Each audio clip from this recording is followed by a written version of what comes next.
Hi, this is Kristen Arnold, and I just wanted to share a video with you today on a quick tip on how to use Facebook a little bit more effectively, because I know there's a lot of people who have personal friends plus business associates plus co-workers all mixed into one bag within your friend list.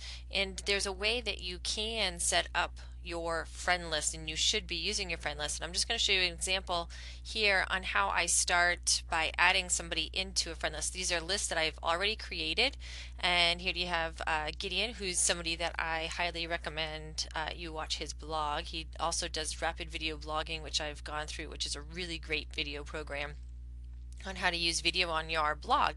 And so I found him on Facebook and I decided to add him in.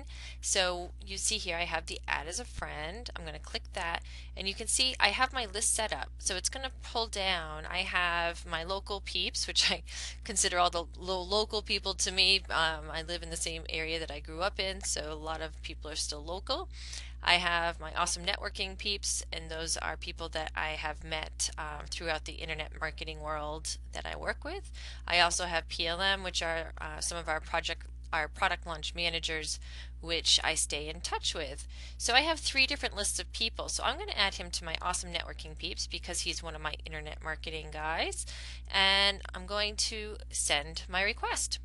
Okay, so there we have, that was a pretty simple thing. Now until he approves me, that's where it is.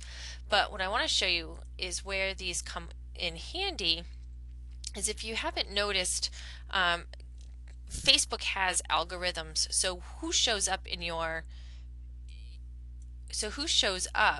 is often not always the most recent. They kind of pick and choose who you have the most interest in. And if you actually do this, so this is somebody that's a local person.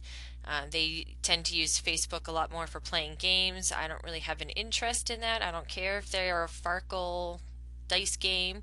So I'm just going to either I hide all the Farkle, so anybody else that uses that application will be hidden out of my stream, or I can hide all by this person, or I can just hide this person.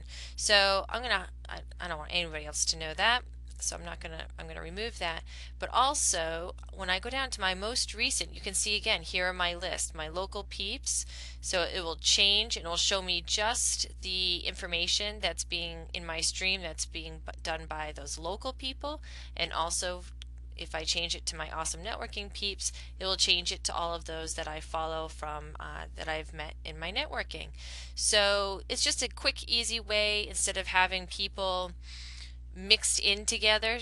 You know, obviously the ones that we're following for networking purposes are usually people that are sharing tips, tools, resources that we find valuable, and some of our local friends and so forth are just, who's getting together and who's doing what and being more of a social interaction.